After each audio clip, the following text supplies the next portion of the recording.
जिन्हें पांडव कहा जाता है, क्या वो पांडु की ही संतान है? और नहीं है तो इन्हें पांडव क्यों कहा जाता है? प्रश्न है। इन कुछ रहस्य, जो महत्वपूर्ण रहस्य है महाभारत का, उस पे हम लोग थोड़ी बहुत देर चर्चा करेंगे। आप लोग सावधानी से श्रवण करेंगे। बोलो राधे राधे। सूत जी महाराज से शौनकादिक ऋषियों ने कहा कि महाराज परीक्षित और पांडवों के विषय में हमको थोड़ा विस्तार से सुनाइए, हम सुनना चाहते हैं। परीक्षित का जन्म कैसे हुआ, पांडवों का चरित्र विस्तार से थोड़ा सुनाइए। तब श्री सूत जी महाराज कहते हैं, पांडव उन्हें क्यों कहते हैं? बोले पांडु की संतान है, इसीलिए तो वो पांडव हैं। बोले पांडु की संतान कैसे हुए? हमने तो कुछ अलग बातें सुनी कि पांडु को तो ऐसा सांप लगा था। बोले हाँ, तो महाराज कृपा करके बताइए वो क्या सांप लगा था? ध्यान से सुनिएगा मेरे प्यारे, मन लगाकर। जो पांडु थे वो राजा थे इनसे पहले। किससे? धृतराष्ट्र से पहले पांडु राजा थे। तो शिकार खेलने के लिए गए पांडु, और शिकार खेलने के लिए जब गए पांडु, तो पांडु जब शिकार खेलने गए तो वहां पर एक मृग और मृगी दोनों आपस में अपना विहार कर रहे थे। पांडु का इस तरफ ध्यान गया नहीं, तो शिकार के मूड में था तो पूरा ध्यान शिकार पे था। धनुष पे बाण चढ़ाया और उस मृग को, नर मृग पर बाण चला दिया। और नर मृग पर जो बाण चलाया वो वाकई मृग नहीं था, वास्तविक मृग नहीं था, वो एक ऋषि थे। और इतने सामर्थ्यवान ऋषि थे कि वो कुछ भी बन सकते थे। तो वो अपनी पत्नी के साथ में रमण कर रहे थे, तो मृग और मृगी बन के वो रमण कर रहे थे। और राजा को लगा कि मृग है, राजा ने बाण चला दिया। और राजा वो मृग को, माने ऋषि को जाके वो बाण लगा, और किडम ऋषि थे उनको वो बाण लग गया। उनको बड़ा बुरा लगा। उन्होंने कहा, अरे दुष्ट, चल तूने मुझे मृग के रूप में नहीं पहचाना तो मैं समझ गया। नहीं पहचान पाया हो, समझ में आता है कि तूने मुझे नहीं पहचाना क्योंकि मैं मृग के रूप में था। It's okay. लेकिन इतना सा भी बोध नहीं है कि अगर कोई अपने रति सुख को प्राप्त कर रहा है तो बीच में आके उसको डिस्टर्ब कर रहा है। इतना भी तुझे बोध नहीं है, राजा होते हुए भी बोध नहीं है।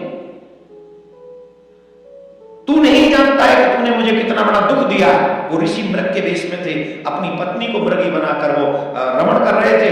तब पांडु के बाण चलने पर पांडु को शाप दे दिया कि मैं तुझे शाप देता हूं कि तुझे रति सुख कभी प्राप्त नहीं होगा।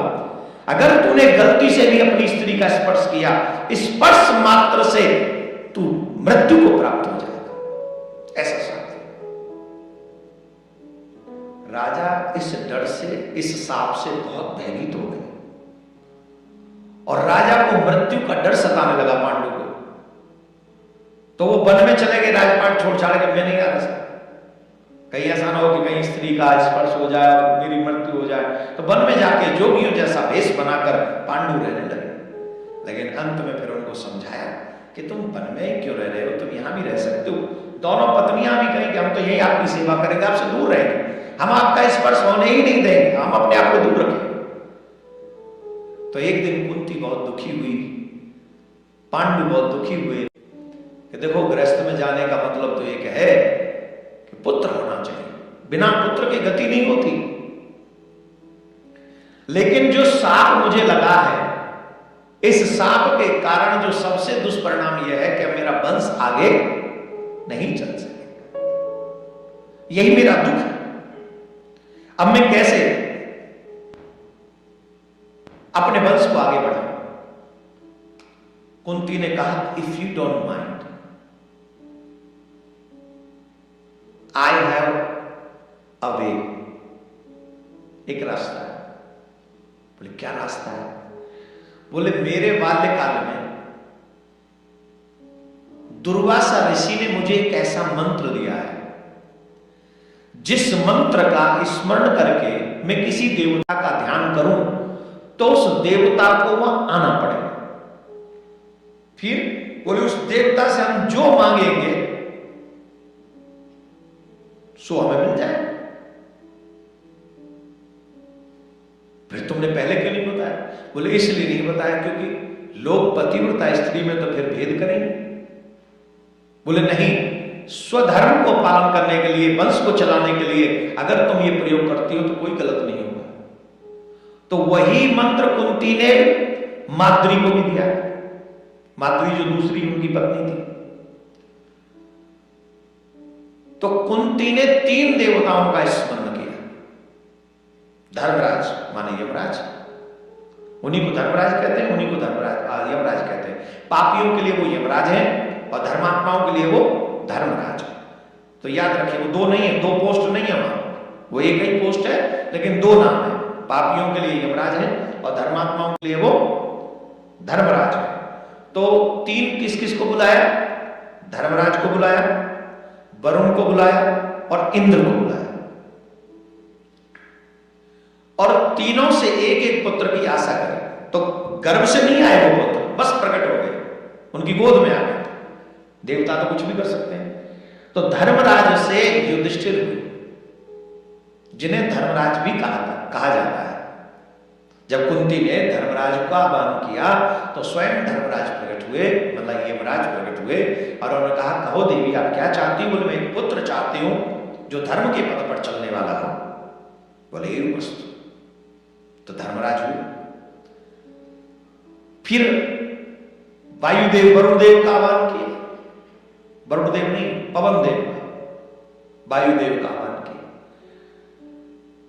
तब पवन देव आए, कहो देवी मैं क्या सेवा करूं? बोले मुझे आपके माध्यम से एक पुत्र चाहिए जो बहुत बलवान हो, बल राशि हो, एवं वस्तु।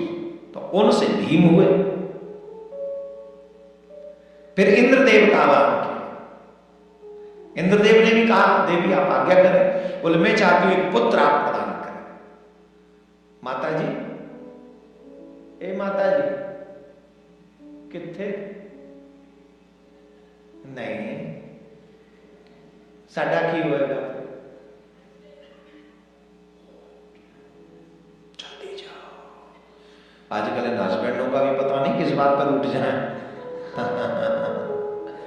राधे राधे। अब देखो आज कथा में चर्चा कर रहे थे, कोई कॉल आ जाएगा तो कथा छूट जाएगी। अब देखो प्रमाण मिला कि नहीं आपको? ये संसारिक बात ऐसे तो नहीं कह रहे थे हम, प्रमाण मिल गया। इसलिए पूरी भागवत सुनने को मिल जाए तो ये ठाकुर जी की करोड़ों करोड़ों कृपा समझो, साधारण नहीं। कैसी चीजें जो अभी आपको सुनने को मिल रही है आपने कभी नहीं सुनी होंगी, कितने लोगों ने। तो ये तो इंद्रदेव से अर्जुन हुए। अब वही मंत्र कुंती ने माद्री को दिया। तो माद्री ने उस मंत्र का जब जाप किया तो दोनों अश्विनी कुमारों को बुलाया। और अश्विनी कुमार जब प्रकट हुए तो बोले कहो। बोले महाराज 2 पुत्र चाहिए। 3 इनके हो गए, 2 हमारे हो जाएंगे, 5 हो जाएंगे। 5 तो बहुत है वंश चलाने के लिए। तो नकुल और सहदेव अश्विनी कुमार से। तो यहां किसी भी देवता ने इन दोनों स्त्रियों का स्पर्श नहीं किया। याद रखें इस बात को। किसी भी देवता ने इन स्त्रियों का स्पर्श नहीं किया, कुंती का और माद्री का। लेकिन 5 पुत्र इनको हुए और 5 पुत्र देवता ही हैं। मंत्रों में वो सामर्थ्य है कि देवता भी आकर्षित होते हैं मंत्रों से।